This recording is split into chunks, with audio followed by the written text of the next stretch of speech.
Welcome to episode 102 of the At Bat Podcast presented by War Media, where we give you our thoughts on the latest Chicago baseball news as well as take a trip around the league. I am Saul Rodriguez, and we are back after a month hiatus, probably a month plus. You got the usual suspects, Miles Porter, Gabe Wilkins, and Mike Hughes. How's everybody doing? How you been? Like I said, but before we came on, we haven't even talked about the World Series, but we'll get into everything because there's so much. But first, how's everybody doing? How you doing, Miles? Man, I'm so happy to see everyone again, man. This Yep. is great. I'm good, bro. I mean, I got a birthday on Friday. Yes. Another year around. That term. No, but I'm good, man. Happy to see my brothers again, man. Excited to get into it. We got a lot to talk about. Yep. Ready to get to it. Yeah, and again, I also said, I was like, we have no rundown because guess what? So much stuff that we haven't talked about that we'll try to get in as much as possible. And yeah, Gabe, how are you doing, man? I'm doing well, man. I can't complain. Had a great holiday. Just looking forward to closing the year strong and creating a brighter 2025. And like we said, we got a lot to talk about. It's been a minute since I've been on. Last time I was on, I know it had to be like prior to playoff time. So it's cool to see you guys again. Yeah. I know you had a busy November with all the election stuff you were doing with the war, man, working, don't even remind me of that. You survived. You survived. Gave you're here. So yeah, it's I know, right? It's funny because you say that too, also because about we haven't talked in a minute. It's like if you don't watch baseball and you just watch our podcast, you would have been like, damn, we're already at the winter meetings. Everything else was skipped over. But Mike, how you doing, man? How's everything with you, man? Man, I'm doing okay. It's the off season, so Mike Hughes is back to working odd jobs because it's not summertime. So, WNBA, Major League Baseball is over. So if you see me holding your Christmas packages walking up your porch, you mind your damn business. I would be like, hurry up, Mike. Put a little jog into it. I'll be like, fuck.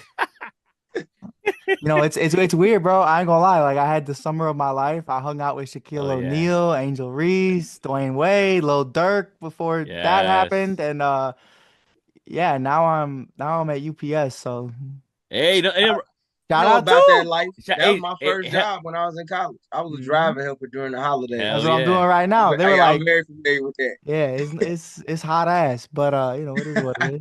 Hey, that's true. That's like my dad says too. Kind of, he says it in Spanish, but it basically is what it is. He's been working at UPS for 30 years. That dude, basically, I think he owns. I think he's the president now. I think he's. I got you now. He's the Kevin Warren at UPS. I think low key now. I think, basura. What he say is basura. Yeah. But no, yeah, it's it's like what the slogan was. What can Brown do for you? Is literally like what can my Mexican dad do for you? Is like he's got you. He's got you. But no, yeah. Yeah. I'm gonna get on a package from them now. Yeah, dude. They get hella busy. It's ridiculous. It's wild. But I'm glad everyone's doing all right. I'm glad everybody had a great holiday because you mentioned it with the Thanksgiving. It's like, dude, we're already in December. Like that's wild. Like sorry, guys. Yeah, I know Christmas shopping. Like I'm not even joking. I haven't even started. So I don't even know what's gonna happen. Nice. So yeah. Mike, you know what I got for you? Because I see your reels is I'm gonna get you let's see. You said a free agent, right? So then let's see what's a Cub free agent they could get. Any of them. Just a agent is fine with me. You know what? I'll just cheat and say I got you Matthew Boyd because I was pissed. Now my comments. That's all my. I had to change it. It was like day 3 of waiting. Yeah, because it worked. It worked. It was working. I've been doing it for like 3 years, and like what was it last year or the year before? I think it went all the way into like Christmas week, where like the Cubs didn't sign anybody. So I was like, for it to get ruined in day 2 and get ruined by Matthew Boyd, I was like, oh fuck this guy. Fuck this I know guy. you're like. I'm just thinking to myself like Mike's definitely wishing out there for like. It's not. I mean, not that I have any hope, but Juan Soto, Blake Snell, something like that, something crazy. No, and we out here got Matt Boyd, bro. I wasn't. We could get into that later, but like even for like the Christmas wish list, like if Jack Flaherty was under the tree, I would have been oh, that's cool. Got a little flamethrower. That's fine with me.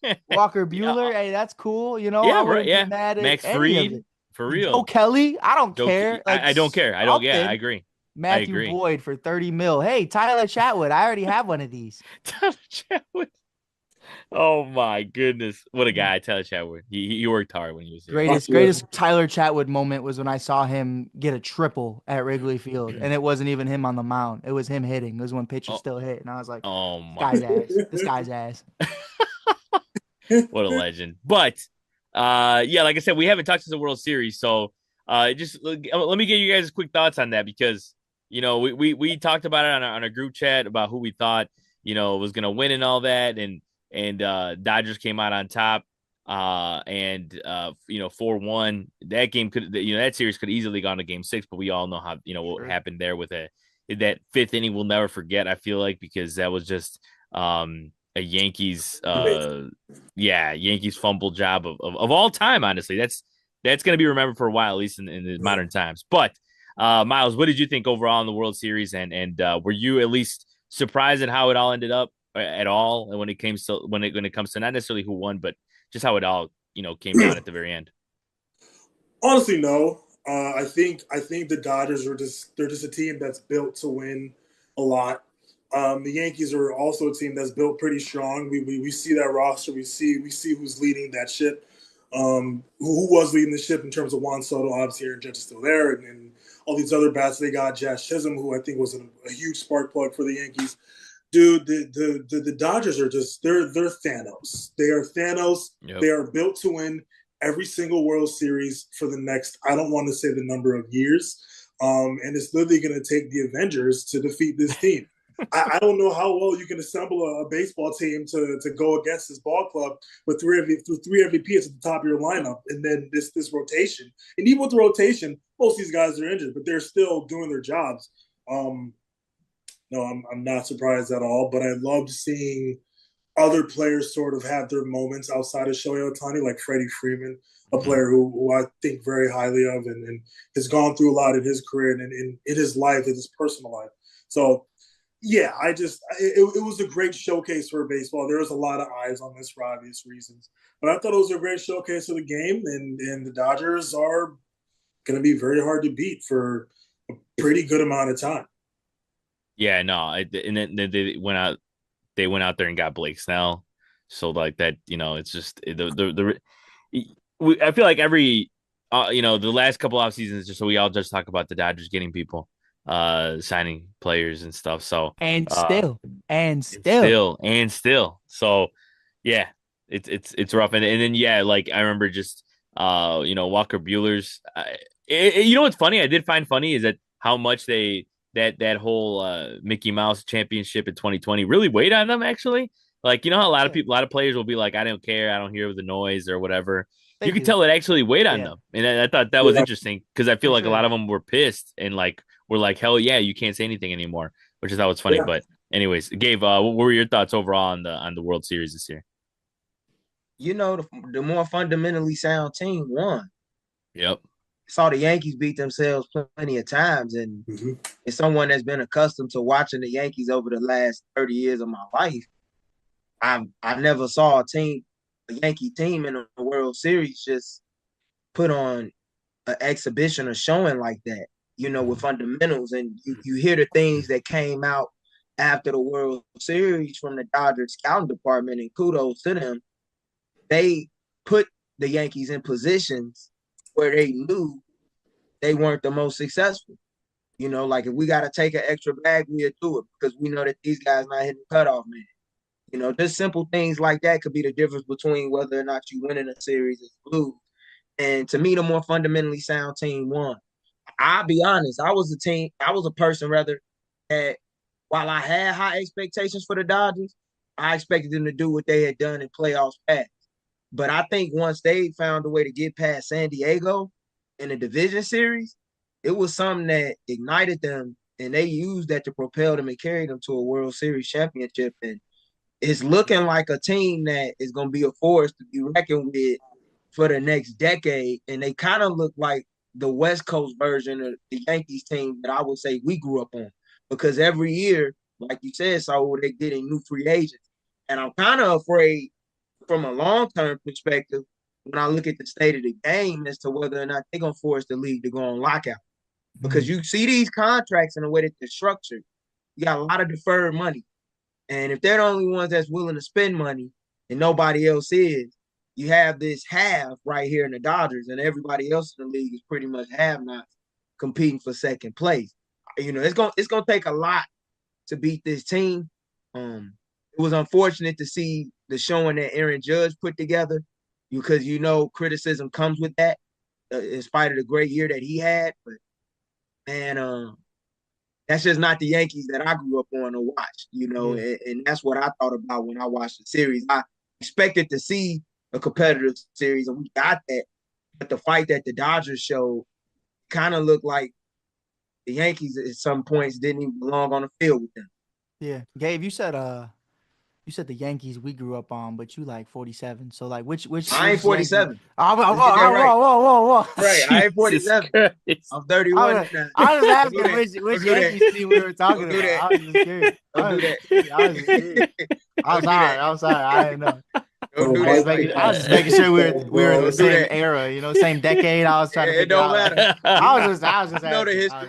I'm just asking. You seen the 09 Yankees World Series championship? I'm just asking. I was just asking important questions. I know you did. Wait, you might have been like 11 or something. Yeah, I was gonna say. I was like, Mike could have been like 6 years old. No, I was 9. I was 9. Yeah. There you go. You was 9. So yeah, there you go. Oh my. I was like, what? But yeah.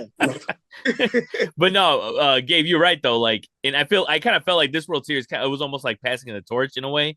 Not that the Dodgers are gonna have like a century like the Yankees did, but I felt like it was one of those things where it's like, yeah, the Dodgers are trying to be the Yankees of this next decade, or the way that the Yankees have dominated decades in the past. The Dodgers could easily do that. But Mike, what were your thoughts besides Gabe's age, which as he said is 31? 31. What did you think about the World Series, man? I ain't counting, but I That's think right. it was what it was. You know what I mean? Like I think it was honestly the perfect World Series, and I think a lot of us wanted the Subway Classic, and that would have been incredible.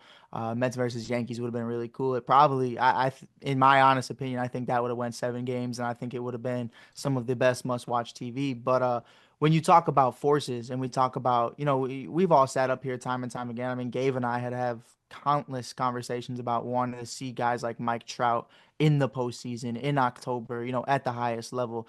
You got several fan favorites in this World Series that I think was really cool. Miles even brought up, like, people love Jazz. People love who he is. So for him to be able to be in that place when you started the year on the Miami Marlins is incredible.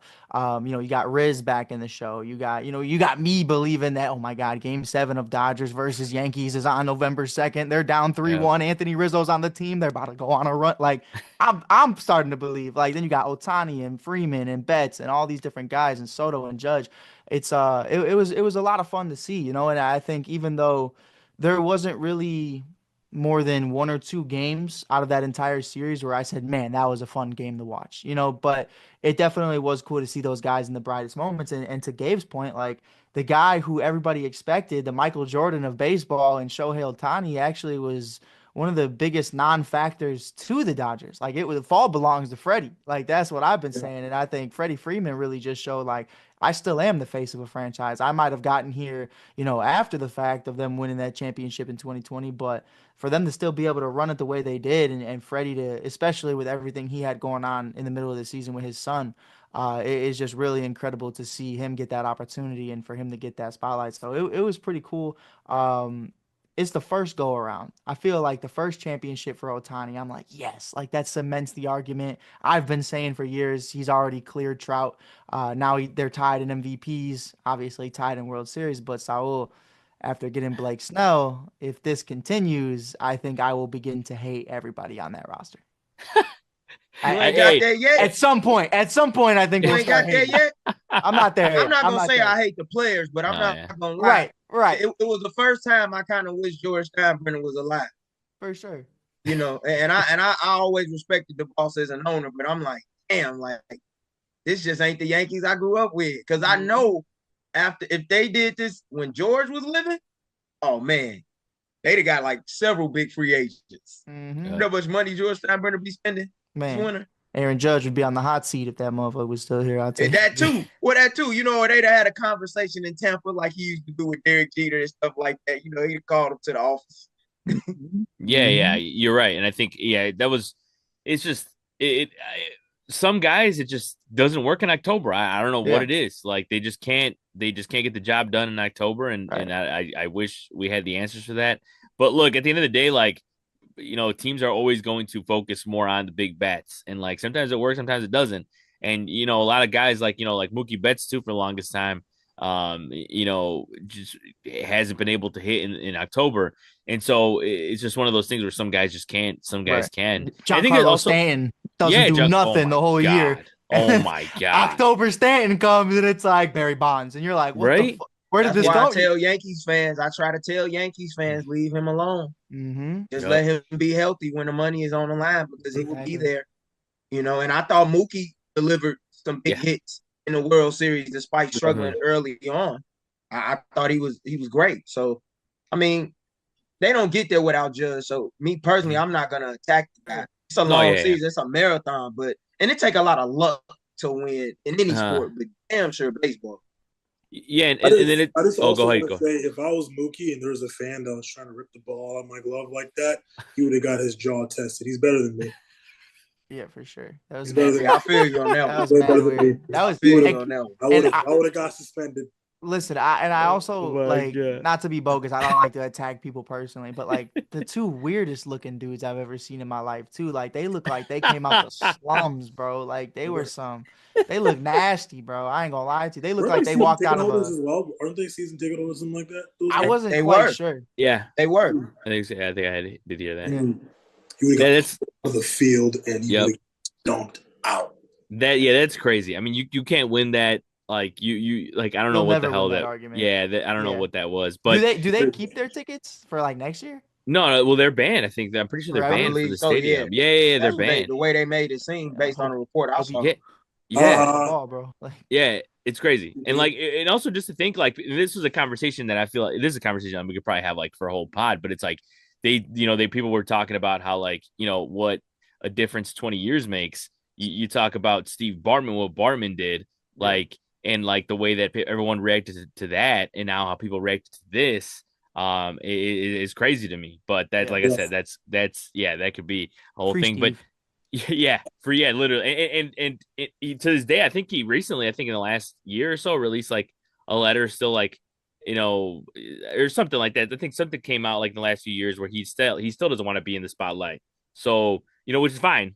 But it just like it's just I feel so bad for that Right. guy. But Yeah. that's crazy. But yeah, no, to the Dodgers, yeah, like they definitely did what they had to do and they got it done. They have. And that's the thing. The fact that they won it without their healthy starting rotation is crazy. And now you add Blake Snell to that. You add Otani, who didn't pitch with them last year. I mean, it really is unfair. But yeah, I haven't gotten to the stage of necessarily hating. I just hate more so. It is one of those things where I feel like I hate more so like my team not doing that. Yeah. Like I wish my team would do Right. that. It pisses me off. Like Gabe said, like, Yeah. okay, like Gabe, this isn't me coming at you, but like this Yeah. is just like for sake of argument, right? Devil's advocate. Like, oh well, we should have a meeting because the deferred money isn't fair. Y'all could do that too. The Cubs Yeah. could, the Yankees could do, like we All could all 29 do it. teams could do it. Yeah, Yeah, all All we could 29 do yeah. teams could do it. it. You just Yeah. gotta make a player believe in your organization to do it, Mhm. and that's where I think a lot of them have trouble. Where it's like, do you trust Jed Hoyer to defer your money until 2035 with the hopes that maybe we'll get out of the wild card? Like, I don't think I would. They can all do Hell it, but no. this is the thing. This is the thing, though, right? They don't have as lucrative of a TV deal as the Dodgers do. Yeah. The Yankees definitely could do that because they're up there as far as lucrative television deals, and Right. we know how much TV money is important in baseball. And there's a lot of local regional networks that are dying right now in Major League Baseball, and their media department is having to save some of these teams. So that's why I don't think you see a lot of it, but it's going to start a lot of conversations. But I know if I was a player on the opposite end, whenever they coming into town or I'm going into theirs, I'm trying to kick their ass. Mm-hmm. Yeah, and that's true. And I think, and Gabe, you mentioned it too when it comes to like the way that they were propelled from that Padres series. I mean, Dave Roberts even said it that was their World Series. Like that was It felt like that was right. Yeah, and it felt like it. So it's like they definitely know their opponents and how they were going to handle them, and they did what they had to do.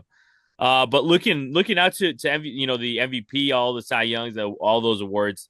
We saw Judge win the MVP. Otani win the NL MVP. Tariq Skubal win the AL Cy Young. Chris Sale win the NL Cy Young. Was there any awards that surprised you guys, or one that you want to talk about? Because I feel like the ones that were the biggest points of conversation were the AL and NL Rookie of the Year. I feel like people were like, is it Cowser? Is it Luis Heel? Is it Wells? Is it in the National League? Is it Merrill? Paul Skeens. And for me, honestly, I felt like the right guys won it. But what did you guys think overall on these awards? And just do you think the right guy deserved each one of them and Man, all that? let me Yeah, tell you what's up, something Mike? right now, brother. What's up? Let me tell you something right now. Listen, friend of the pod, good guy, amazing human being. But Paul Skeens winning Rookie of the Year is some bullshit. I'll tell you. Tell First us of all, why. Yeah, let me tell you something about yeah, Mike, Shota, and Managa. More innings pitched, yeah. a better ERA, more Ks. I mean, look at Skeens right now is 33rd in all of baseball in strikeouts in 2024. That's awesome. Shota Managa is ranked 27th, brother. Thank you. I just think a no hitter. Like what did Shota Imanaga have to do to get some love? Now It I was a understand. team. Yeah, it was a team no hitter. Right. Unfortunately, I Well, wish. you know what, Saul? You know what? I wish. I I was wish. there, and I'm gonna say I saw a no hitter. Damn it. Yeah. That's all that matters to me. But I know Gabe is like that shit don't count. I know Gabe old school. I'm with you. I'm with you deep down. I'm with you. But no, man, I definitely did think Rookie of the Year was interesting because you look at the other side on the West Coast. They got this kid in San Diego that I thought was more than deserving. The numbers were insane. And I definitely do think the NL Rookie of the Year conversation was kind of a popularity contest. Mhm. Paul Skeens obviously gravitates a lot of young viewership, and I think that's For sure. great. Whatever you want to say, it's Livy Dunn or whatever the case may be. If you find his MLB debut card, you get a date with Livy. That's whatever. Hey man, whichever one of y'all want the date, that's fine. I just want the card. I just want to sell it.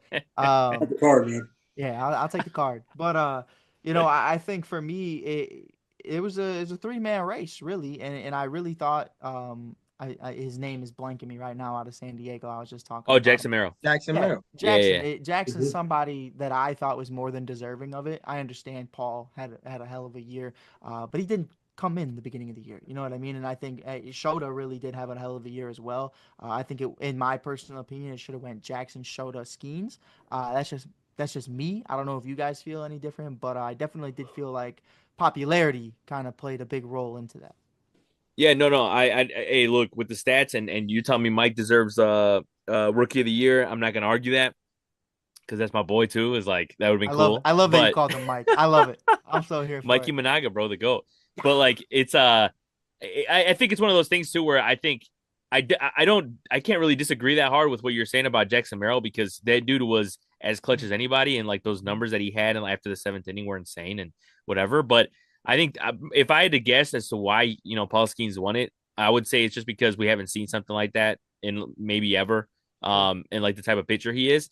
And like Rookie of the Year, like I get it too. Like I'm always like, wait a minute, but he didn't play pitch it the whole season. He didn't have him in innings. That always bothers me too. Like in the back of my head, Right. not that I'd go by that or whatever, but it does bother me. But for him, it was just so impactful the short amount of time Mhm. he was pitching.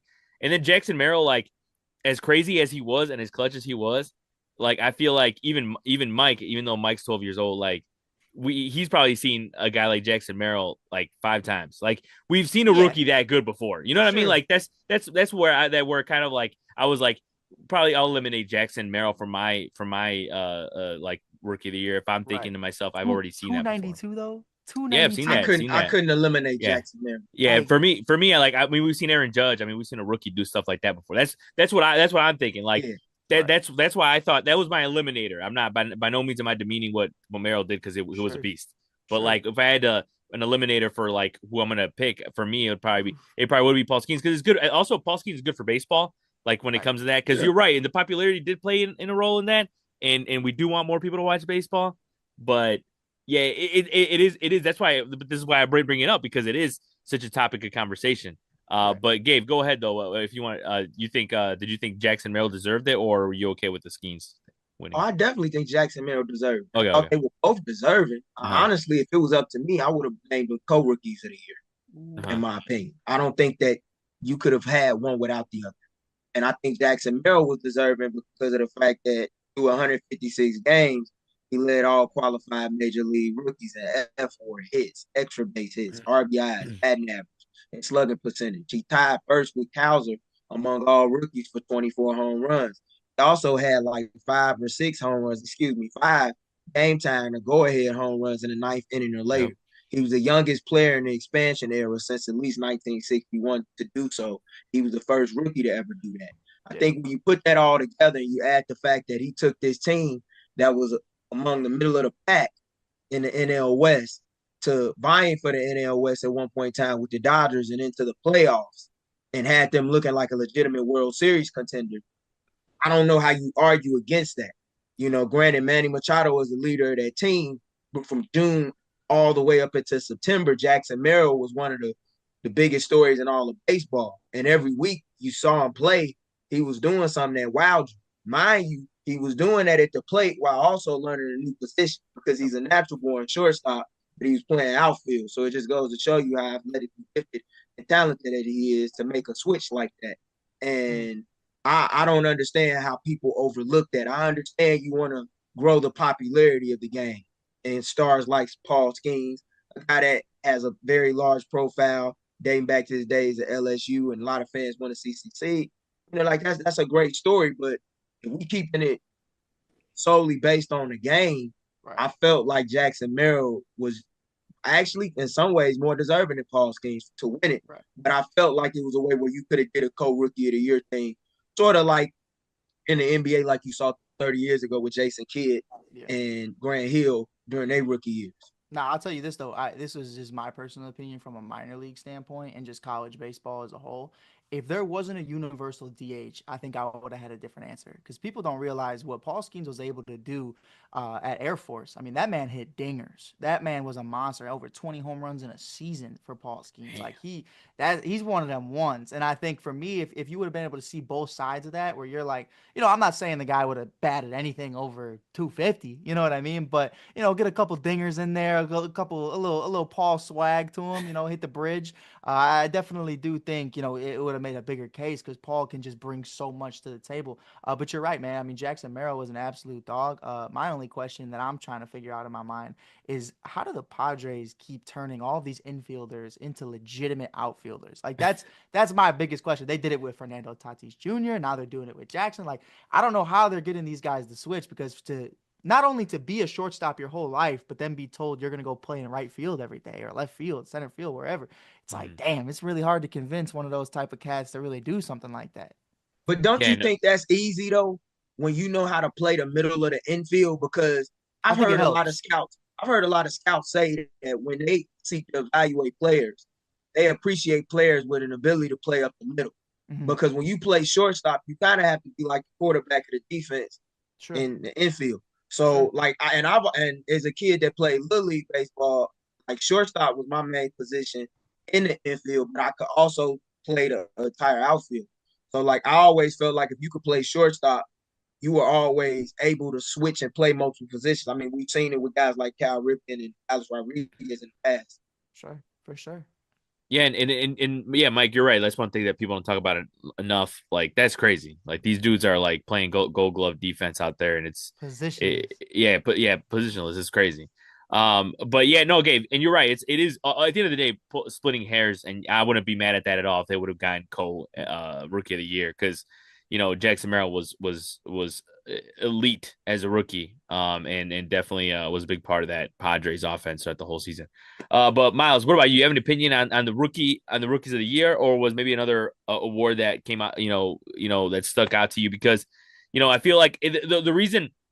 And the reason to be understandable if any other one didn't, is because a lot of them were so unanimous and you're not unanimous in the sense of voting, but unanimous is like we just thought, each of these guys were going to win, when it came to Otani and Judge and even hell, even Chris Sale, in my opinion. But what stuck out to you from award season, man? I think I don't know. I think Bobby Witt Jr. should have maybe got a little bit more attention in terms of what he did this year, bro. I mean, I've been looking at his stats, and I didn't realize that he finished the year hitting 332, had 211 hits, 32 home runs, and drove in 109. Dude only struck out 106 times with a slugging of 588 on an OPS of 977. I just that to me feels like a very complete season. Now, I know in terms of kind of what we've all touched on earlier in terms of the popularity. I think that also sort of played a role. But in my opinion, just looking at a player just as like a whole from like a whole season in terms of what he's done, I would have. I'm not saying that his season was astronomically better than Judge, and I'm not saying it was better than Judge. I just think that it should have been a lot more close. That's a hell of a season. That's very hard to do in an age where we're seeing batting averages go down and guys are making the All-Star team with 230 batting averages and not very good slugging. That's a hell of a season, and it's still not being talked about enough. Not only by MLB, I'm hoping that if he has another year like this next year, I'm just hoping at least he gets a few more votes. It's a little bit more close. So that's something that's bothered me a little bit. I think this is a guy that he's going to be one of the main guys of baseball when all these other dudes retire that we've grown up loving. So I just think Bobby Witt Jr. maybe should have gotten a little bit more attention, a few more votes. Outside of that, I think it's pretty fair, and I'm also happy to see Chris Sale win comeback player of the year. I mean, come on, everything that he's gone through and just in terms of injuries and the comeback this year. What was he 18-3 this year? Come on, man. Hey Miles, does the fact that you are an infielder at heart have anything to do with why you have Bobby Witt Jr. over Aaron Judge? I'm curious because I've heard a lot of people advocate for him. I have not heard one outfielder say that Bobby deserves any flowers. That's just something I've noticed around the league. No. That Unrelated? that ain't what I'm getting at. Unrelated? I just want to point out at Oakton I played the outfield. I was an outfielder, but third base. Third base is home. That's all I'm saying. Just saying. I'm just like I said earlier. I'm just asking the important questions, man. That's all I do. No. And man, he's a shortstop, man. I'm a third baseman. All I'm saying is that dude should have got a. I don't know, man. I'm with you. I'm hoping that down the line, we do see him as the MVP. I think you are, bro. Like, and I got to see him in person, and I also got to see Perez in person for the first time. I know I texted Gabe about it immediately, because I mean, dude, like to see Perez in person is just, I mean, what a specimen of a human being. Like that's an athlete right there. Yeah. Oh yeah. It's a big Salvi Dalvy. That man. Big Salvi. Hell yeah. Big boy. But I had Bobby Witt Jr. in fantasy baseball this year. We won a championship. Bob and the Whalers. Shout out to him. Amazing. But I do think when you look at a season like he had, I think it does get very underlooked. And I don't know if for any of you guys, if anybody wanted to touch on it. If you don't, that's fine. But I think like the end of the season, kind of where he spiraled a little bit, went into a slump around September, and it went into the postseason, definitely did affect that. And then also being in Kansas City, I think glad you said affects that as well. Yeah. It doesn't. Gabe, you're the AL Central guy. Do you think that hindered? What does Bobby Witt Jr. look like on the Chicago White Sox, even just being in the Chicago market versus Kansas City? He's a much bigger star. Fans in Kansas City don't go to games enough. I have a follower on Twitter by the name of Jordan Foote, who's a big KC sports guy, big Chiefs fan, Royals fan, and he highlighted Bobby Witt Jr.'s season like from the beginning to the end. And I always knew that he was going to get the short end of the stick with the MVP vote, in large part because where he played. And the Royals, they had a great team. Matt Quatraro had a hell of a year. I believe he was runner-up for manager of the year. Did an incredible job. But when you play in that market with the way that baseball media operates, where they believe like the only thing that's worth selling you is in LA, New York, Boston, Chicago, Philadelphia, that happens, unfortunately. He's one of only two shortstops to win a batting title, a gold glove, and I believe a silver slugger in the same season. Alex Rodriguez was the only one to do that his entire career until last year with Bobby Witt did. So I know Kansas City and playing in a small market, it hinders you a lot in baseball and your ability. And I think that's why you don't see too many guys stay in small markets for long. I mean, hell, look at Barry Bonds when he was in Pittsburgh compared to when he was in San Francisco. Yeah, he won a couple MVPs, but he goes to San Francisco, the profile get big. Yeah, but what did he take with him to San Francisco that was a little different than Pittsburgh? Is all I'm asking. I'm just asking the important Young questions, man. Barry Bonds in San Francisco didn't have that weight on him. He don't put the weight on for real until around after 2000. Well, he don't put the weight on until he sticks the needle in his leg. But that's all. Hey, that was the era we played in. I'm not knocking it. I'm just asking. I will say this: as much as I know that's been a big debate and discussion over the last 20 years, it was way more eyes on the sport back then compared to now. Come on, for sure. I ain't saying do it again, but I ain't gonna lie, I didn't have a problem with that. Hey, I mean, Barry Bonds, I don't care what anybody tells me, needle or not, at the end of the day, one of the greatest baseball players of all time. It just is. I ain't saying yeah, needle. No, I know. I'm just saying. I'm just saying White Sox Sammy Sosa versus Cubs Sammy Sosa. Yeah. He took something with him on the way to Addison Street. Is all. But you enjoyed the show, didn't you? I enjoyed that show. Hey. And it's one of those things where it's like, you're right, Gabe. It's like the way that, it was like, I mean, at that point you can't really differentiate because almost everyone was doing it if they were doing it. Not advocating for it at all, as saying people should do whatever. It's just the way it was. I am. But fuck it. Hey, go ahead. Hey, go ahead, Mike. Go ahead, Mike. But numbers was amazing though. 50 homers, 100 plus RBI, like a 150. We talk about some cases. Well, that's what. Go ahead, Mike. Maybe we can get Cody Bellinger to an above exit velocity if he starts doing steroids again. That's all I'm at. I'm just putting it out there. No one's looking for answers. I'm trying to help. You can do it for the Mariners. I blame the wind at Wrigley for that. You blame that's where we're at, Miles. We're blaming weather to poor play. What are we talking about? I've been watching better.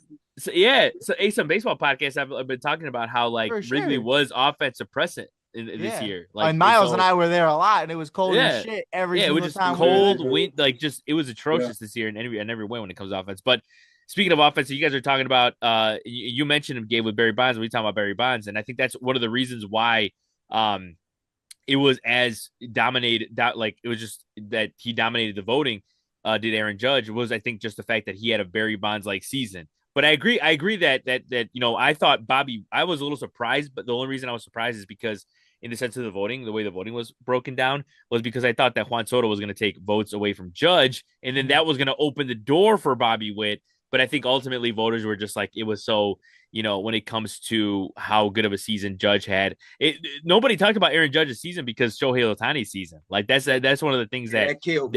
Right. Yeah. Is it a lot of people were like, Ohtani's 50-50, and don't get me wrong, I'm not taking away anything from that. Exactly. He deserved that attention. But then you look at what Aaron Judge did, and it was just literally one of the things we haven't seen in like 20 years. So it reminds you a lot of like Brady versus Manning, where it's like everyone's going to be talking about Brady, but Manning was still doing this shit. Manning got a TV pub though. Yeah. I mean, the one thing about football, I feel like out of all the major sports, they have the best media coverage. Baseball, in basketball, you can see the agenda pushing. You can tell.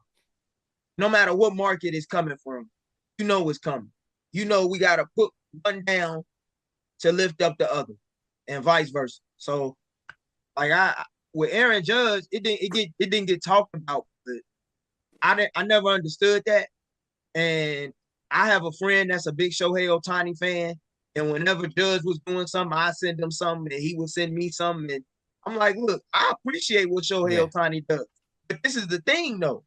No disrespect to Shohei. When you putting up 50-50 as a DH, it's a little bit different when you do what Ronald Acuna did, having a 37 season. Yes. You playing in the outfield every fucking day. Yeah. A little bit different. I'm not trying to take away from what Shohei has done, but he had, he was doing this with a Tommy John rehab. Incredible. But you're not in the field every day. Right. Yeah, it's a good point. That's true. And I think that's one of those things where I think people were talking about when it comes to why Otani got it and why he was getting so much attention for it and all that. And yeah, it's true. And we're gonna see him do both next season. So I personally can't wait for that, because can he do it again? Can he do 50 homers? We'll see. We're gonna find out. I mean, it's gonna be interesting. I would bet on no, but that's just my guess. Mm-hmm. But he's obviously surprised us before, so I wouldn't be surprised if he does it again. But as we're nearing down to the end here, kind of looking off to the offseason, a lot of things haven't happened. Obviously, a lot of stuff is being held back because of the Juan Soto chase. And we hear a lot of teams, going after him, the Red Sox, the Mets, the Yankees, and all that. But first we'll go local, like from Miles and Mike, you guys can focus on the Cubs, and Gabe, you can focus on the White Sox a little bit. But for the offseason, for your team, how do you see it right now? Because for the Cubs, from the Cubs standpoint, obviously they're out on Burns, they're out on Soto, they're out on Max Fried. It doesn't look like they're going to get anybody free agent wise from the big names. I mean, they just got, as we mentioned, Matthew Boyd, and he's a good player. I like him on my team, but for that much money is crazy. Like, I understand, and like the numbers are there. I mean, like the way that Cleveland utilized them, and the way that he pitched last year, and the way that he pitched in the playoffs, like his stuff is obviously really good. It's just the money that surprised me. But apparently, when you hear Cubs beat writers talk about Matthew Boyd, apparently everyone was going to pay that much for him. So that surprised me a little bit because of the age. But I do hope that he will be Actually, you know what? I don't even hope. I know that he will be a better pitcher in our rotation than Kyle Hendricks. I mean, that's the spot he's going to fill. That's the spot he's going to be there. Is the fourth or fifth, spot there. And then obviously a lot of people are talking about like the reason the Cubs aren't. And I'm not saying I agree with this, but the reason the Cubs aren't going for a lot of these starters is because of the depth they have when it comes to like Wisniewski, and they're going to bring up Kate Horton, all that stuff, whatever it is. But yeah, there's a lot of stuff to talk about with the Cubs there and what they're going to do, because they're out here trying to trade Cody Bellinger, which I'm okay with. I think it's kind of hilarious that they're trying to trade Bellinger, because that whole thing kind of bit them in the ass, because I'm pretty sure they were like, he's going to opt out, right? Continues to not opt out. So that was a little funny. From the White Sox end, they're trying to trade Crochet. So what it sounds like, it's going to happen soon. They came out today. We talked about it before we came out here, that the Cubs and Reds are viable teams that he would that get traded to. And I get water is wet, by the way. Yeah. And it's true, because Gabe did say, like, he hates when reporters say stuff like that. That's just like, obviously it just gets me a little excited, because to see the Cubs mentioned with Crochet, because I've said before that, Gabe, whoever you want, I'm putting on the table, except maybe PCA, but like in Meshaw. But anybody you want is going to be on the table for Crochet, because that would be just crazy. But Miles, I know you're just licking your chops, and you've been licking your chops for a while. So go ahead as to just what are your thoughts right now as we sit here on December 4th on the Cubs off season that is very young. So as of right now, we have pretty much the same lineup that we had last year. We're looking at another 83 win season for 2025. Yep. I'm so excited, man. Yeah.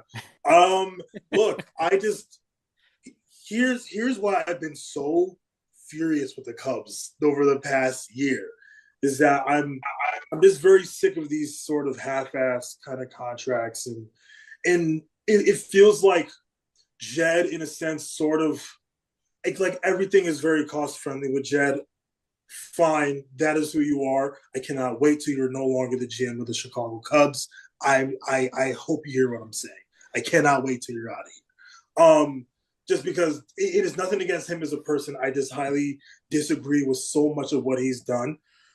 I would love for them to make a move in terms of how are we going to clear room to get some of our prospects up. I think in terms of pitching, I feel very happy with who we have in terms of arms. I don't feel like we need any more. Would Garrett Crochet be incredible? Absolutely. I would love to have this guy in the rotation, out the pen, whatever he wants, depending on whatever. I would love that for sure, but at the same time, I feel good with who we got in terms of arms. My issue with this team is I think that they made a very weird decision when it comes to providing offense for a team that really needs offense. And like I said, I think he does have a plan that he's very confident in. How much longer are we going to wait? Are we going to be at the end of 2025 next year and hear the same BS from Jed Hoyer and the little postseason press conference that he does? Well, I feel like the organization's in a really good place. We're in a really good place. I love the people we have coming up. We got man, get out of here with that, man. How many years are you going to keep telling me that? How many? And by the way, newsflash. You see what the Dodgers are doing. We see how good the Phillies are. We see how good the Braves are. The Brewers didn't buy anybody, and they stomped us out the yard. What do you really think? Jed? I'm talking to you, Jed. I know you're listening. You listen to this show. You're a big fan. Jed, do you like sit down in like your office? Do you sit down in your office and think to yourself, you know what? I think I want the mediocre second baseman that was okay maybe 3 years ago. And then I want the pitcher that he had a good year last year. He has a career 5 ERA. Let's give him $50 million. Bring him over to the Cubs. Like, I am so confused as to what goes through his head in terms of just building an offense. Now, Saul, the only reason why I'm still bought in on Isaac Paredes is because of you. I trust you. I trust you. I trust how you feel. I am pissed off that we are so committed to this guy. We're so committed to him, and what did we see from him last year in the half that we had him for? I'm not very convinced right now, and we're so hell bent on this dude. We've closed off every option that is currently possible. That's annoying, Saul. That is so annoying to me. We're so hell-bent on the guys that we got now that we're not going to trade for good guys. We're not going to make room for players that we have that are ready to come up. It's ridiculous. It's ridiculous. And Cubs fans are awesome. We rock. Wrigley Field's awesome, aside from the horrible DJ. I would love for this team to just I don't know, man. This team ain't it right now. And these teams around us, they're not getting any worse. So, good luck. Yeah. I mean, look, Miles, you said a lot in there, and you're right on like almost all of it. It's insane. Hey, you needed to get that out, so I'm glad you got it out, Miles. No doubt. Thanks, I will say, you're right, and I keep forgetting to say this whenever we talk about him. You have no right, you have every right. Sorry, I misspelled. You have every right to not be convinced on Isaac Paredes. Like, let me just say that, because he didn't prove anything to the Cubs. I'm just going based on history, and that's what you got to do when after, because the thing is, he really only played 2 months with the Cubs. That's right. The only reason I'm giving him a benefit of the doubt. Whether you don't want to give him, that's completely fine. I get it. I'm open-minded. I'm open-minded. Yeah. I promise you, open-minded. You've convinced me to be open-minded for Isaac Paredes. I'm just saying, they're like, this is our guy. Any other third baseman that comes out when they talk from Japan, no, we got our guy. Yeah. I know. And that's where I was surprised, because like, I'm okay with getting a guy like Paredes, but then the fact that he is on a long-term deal, it doesn't look very great right now. I hope that he ends up position. You have enough position locked up. Yeah. That's what I'm pissed off about. We can't move any of these guys. Yeah, and I think that move signaled like that they're probably going to trade prospects, in my opinion. Like, I don't. Obviously, we have to see it to believe it now.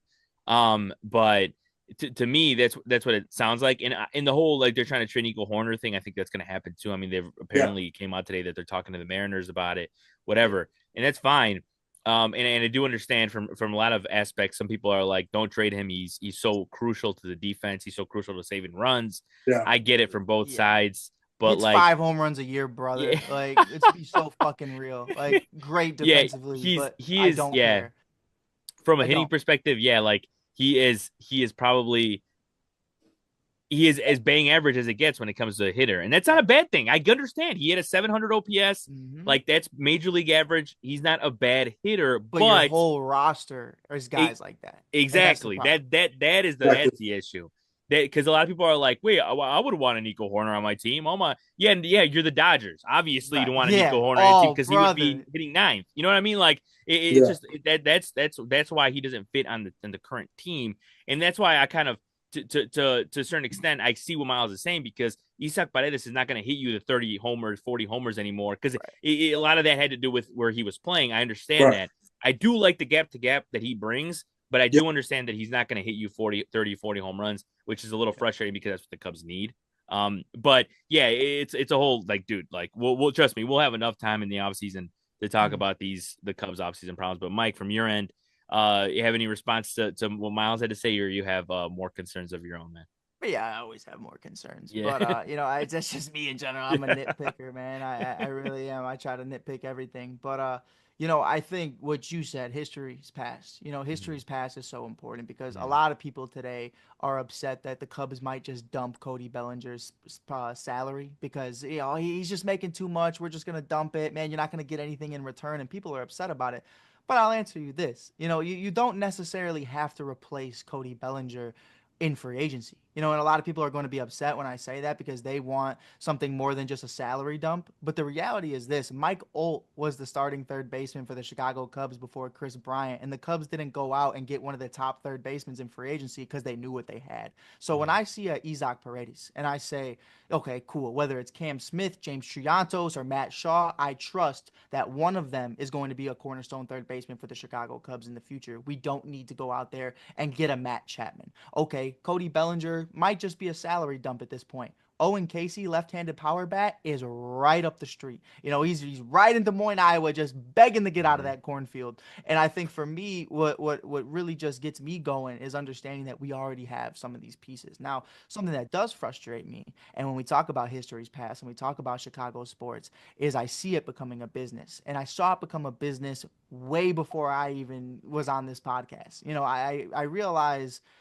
looking back on it, the Ricketts made it a mission to win a World Series. That was all it needed to happen. That's all it needed to take for them to be able to have the hearts of Cubs fans forever. They are going to fill 40,000 seats every single Friday at 120, no matter what the product on the field looks like. So when it started to become more of, hey, we're building the Marquee Network, we're building Hotel Zachary, we're building a DraftKings casino, and you're not in on Mike Trout, Manny Machado, Shohei Ohtani, Juan Soto, Corbin Burns, Max Fried, the list goes on, of Garrett Cole. You're not in on any of them. Why? Is because the mission's already been completed, brother. No, the three of us can sit up here right now and say the mission is to win a World Series. That's our prerogative. That's what we want to happen. The Ricketts already did it. They got their cash cow. They broke the 108-year curse, and they don't have to win ever again, and they will still be praised because so many of us have family that didn't get to see the 2016 World Series. My dad, biggest Cubs fan in the world. That's how it felt growing up. Died in 2015. So 2016 will live on forever for me,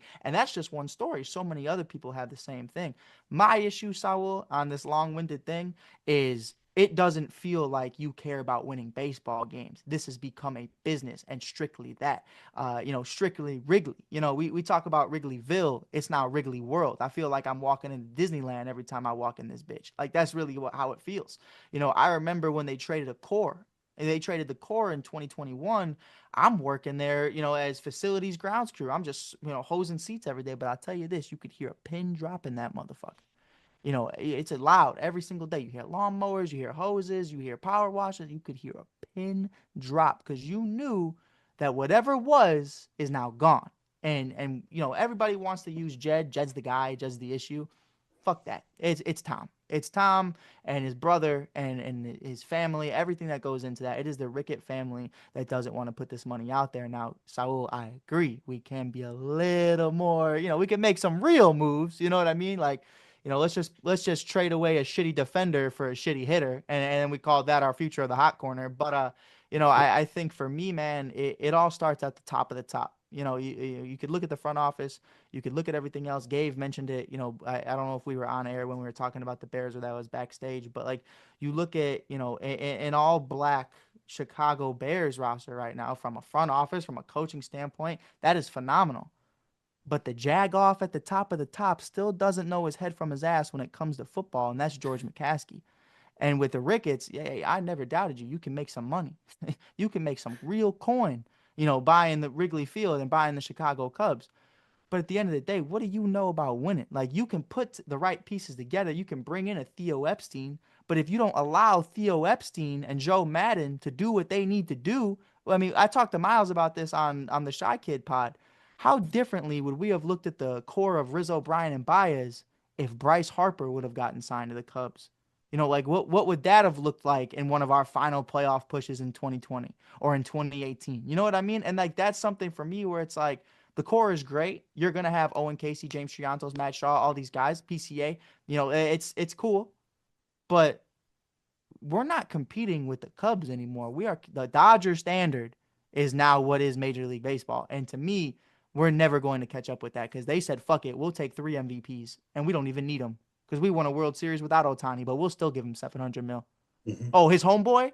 Oh yeah, who's never even played in Major League Baseball? We'll give him 300. Fuck it, because we can. Like what? You got Shota Imanaga for 53 mil, and you got blessed that he had the season that he had. Mm-hmm. That's just what it is. Because if Shota, Mike Imanaga was on the Dodgers, oh my God, Saul, is that your rookie of the year? Yeah, it probably is, isn't it? It probably is. Yeah, I Especially wouldn't. that big personality too in LA. Yeah. Yeah, that's just where I'm at, bro. Like, Shohei, Yoshinobu. Oh my gosh. Yeah, no, I mean, look, yeah, there's just so much that you could break down from the Cubs like front office and the way things have been handled and all this stuff, and it's an enigma. It's an enigma, and it's an endless one. And I don't know if we'll ever get answers to that. They'll probably just keep doing what they're doing when it comes to the guys they sign, and they're doubling down on not signing stars. And right. I think ultimately what it is, and if I had to guess, it's just really just a risk averse approach. It's like me betting, it's like I'm never gonna bet $100, $200 on put on a bet because I'm not trying to lose that. You know what I mean? I'm always gonna put $5, $10 on a bet. I'm a penny better. A 17 legger. I get you. But Saul. yeah, I'm with exactly, literally, yeah. I'm the same. But Yeah, I get it. yeah. There you go. Right. And it's also when you do that, it's also for the love of you're doing it for the love of the game. You know what I mean? Right. Yeah. Like you're trying, whatever you love it. You're not degenerate. But like also it's one of those things where it's like that's why I'm not a GM though. I feel like being part of a GM has to do with being throwing these risks out there, throwing these ideas out there and taking risks on them. I should say, and I think a lot of these GMs get criticized for certain things like, hey, they did this and hey, they did that and it didn't work out. But guess what? They tried to do that. And I think that's what Jed's trying to avoid because they signed Jason Hayward and he heard it for years. And I'm not validating his what he's doing and how he's doing it. I'm just saying I think that's why he's doing it is because the guys like Jason Hayward didn't work out, and stuff like that. But it's a little out of an approach. But like I said, we'll be able to talk about the Cubs stuff because they'll continue to do this type of stuff all off season. Yeah. And we'll definitely break that down. But Gabe, you could by all means jump into the Cubs talk. But when it comes to the White Sox too, like they went out there and got Austin Slater. It came out that he said that apparently they told him he was one of the, if not the top target that they had in the offseason, which is kind of crazy to me. But that's just the White Sox being the White Sox there. But hey, like I said, I'm willing to give you anybody in the Cubs for Garrett Crochet for the most part, and helping rebuild the White Sox because at the end of the day, we want a good product on the South Side because that's good for us as baseball fans here in Chicago. And we hope that they put more effort into that. But it's just a whole lot. But Gabe, go ahead.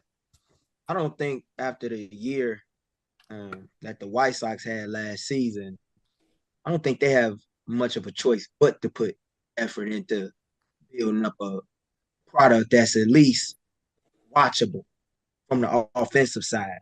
However, it's several holes that's currently on the roster that as a fan and even as a spectator, I have a lot of questions about.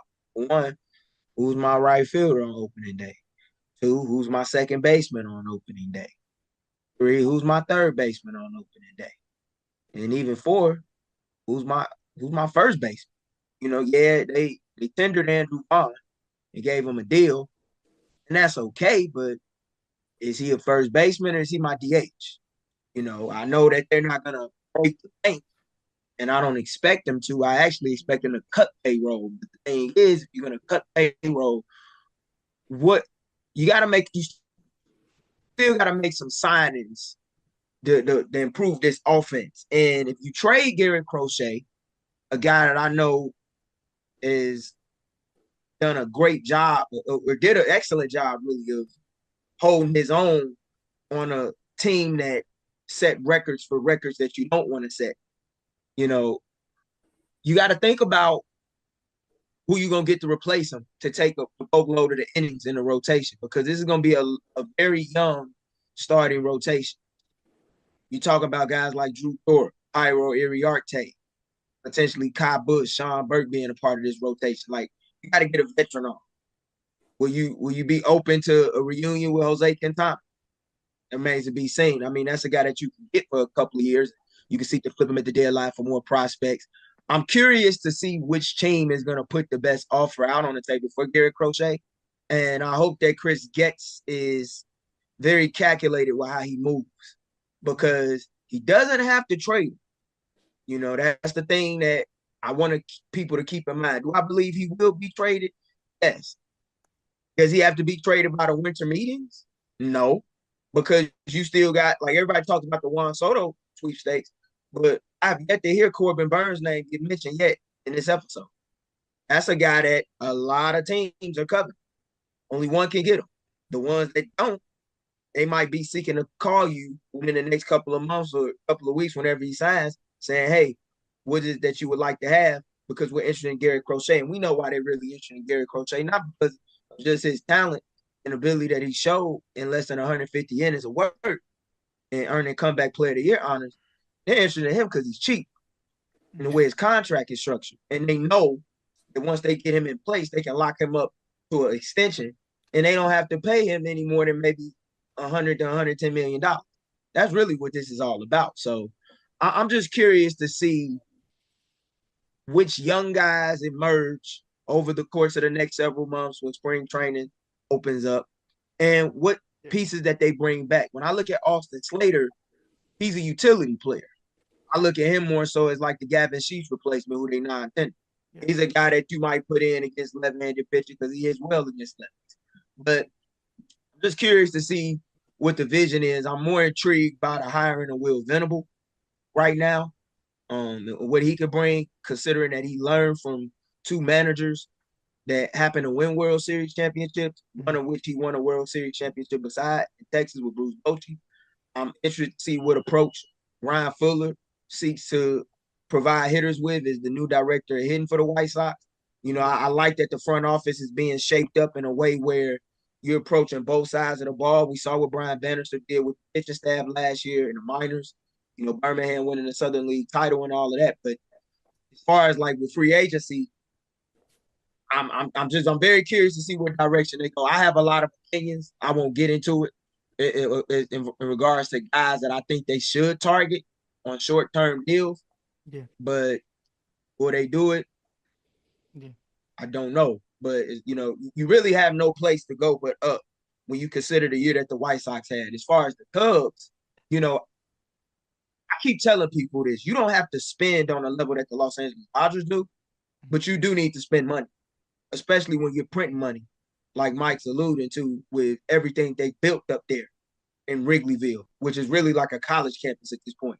You took the neighborhood out and you've done all these things. You have a competitive ball club, but with great young pitchers emerging and have already shown a ton of promise, but you got to get that offense right. And Isaac Paredes, you know, you got him. You can play him at third, you can play him at first, you can play him at DH.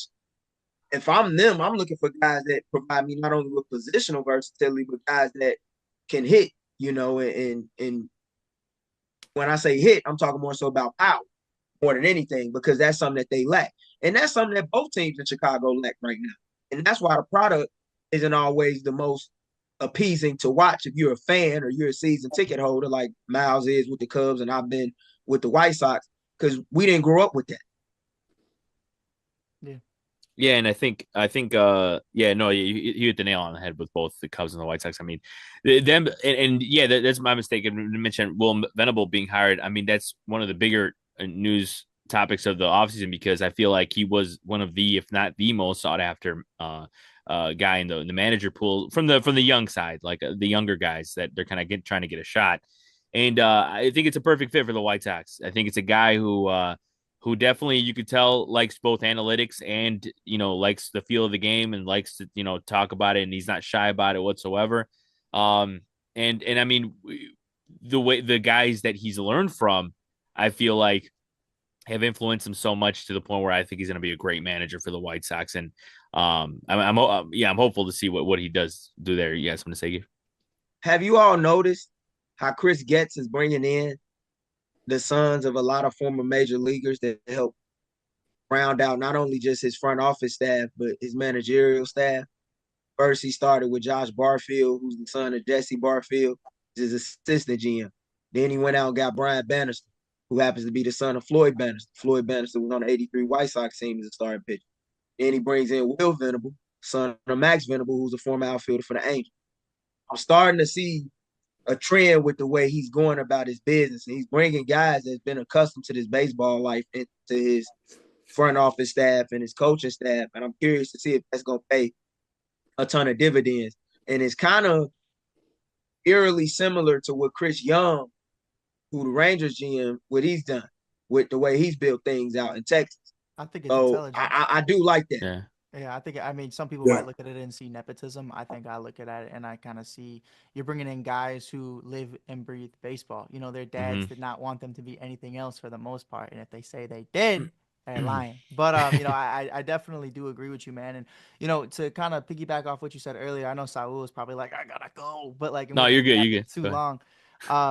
You know, I think right now, Gabe, being completely honest, you're just looking for bridge gap guys who can be productive. There's bridge gap guys, and then there's productive bridge gap guys. Like Eric Hosmer on the Cubs was just a bridge gap guy. You know what I mean? But he didn't do a lick for this team.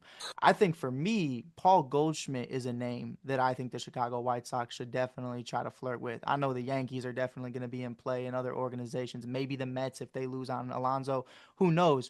But this is a guy that I still believe can provide a lot of power to this lineup, can be a guy who, hey man, maybe the hitting coaches can't just do enough for Andrew Vaughn that he might need. You know, maybe a guy like Paul Goldschmidt can help him on both sides of the ball.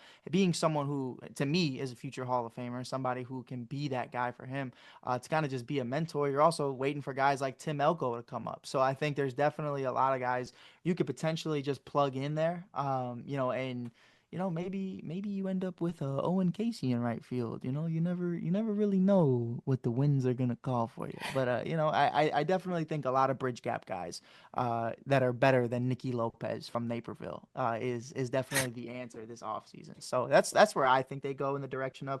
But I definitely agree with you, man. I've heard a lot of people flirt with the word nepotism on Twitter. And that it's really all just, you know, the Jerry way, and he's trying to bring in, you know, the sons of his former friends. I don't see that happening whatsoever.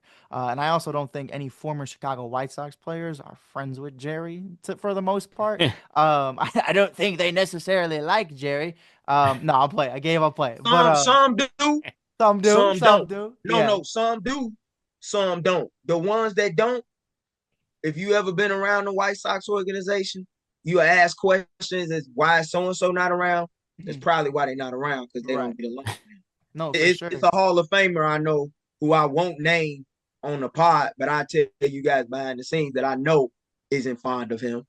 And it had a lot to do with the way he was ousted from the organization. And that's why if you go to Cooperstown and see his plaque, you won't see a White Sox hat on it, even though he spent more years with the White Sox organization than the organization he came up with. For sure. No, I'm with you. I kind of like wonder, like, all right, Saul, I'm so sorry. I keep asking questions. No, you're good. You're good. So, like, let's say somehow, some way, Mark McGwire, Barry Bonds, Sammy Sosa, all end up in the Hall. Does Sammy wear a Cubs hat, even though the Cubs don't really welcome him back? Like, what do you? That's a question. I mean? That's a good question. If Sammy Sosa's Hall of Fame plaque is in a White Sox uniform, that's crazy. I mean, that'd be crazy. I don't know necessarily he'd go that far. He would go in without a hat before he goes in. Yeah, that's true. That's true. Yeah. If anything, he just could probably go out of hat. But yeah, that's a good question. No, you need a hat. You need a hat. Reconcile things from what I've heard. From what he said when he was last in Chicago. See, but I haven't heard the Ricketts say a damn thing. And he also hasn't come back. Like, he goes to the 400 Club. He goes around Wrigley, but I never see him in the building. You know what I mean? No, that's something that bothers me. Yeah, that's got to happen soon. Yeah, it is sad. That's got to happen sooner rather than later, because like we always say, and like I've said it before, and I'll say it again, is that the Cubs wouldn't be at this stature of the game, and like this, like there'll always be a historic franchise, but when it comes to like, you know, blockbuster, you know, they always got to be in Sunday Night Baseball, all that stuff. Like that wouldn't happen without Sammy. Like I truly believe that that wouldn't happen without Sammy. So it's got to happen sometime sooner rather than later. But I think at that point we should end this one. I will say thank you to everybody for coming on once again. And it's been a minute, but we'll do it again sometime sooner rather than later. Schedule freeing up a little more. Holiday season looking. Mike, he's gonna be happy like that once we come back here again.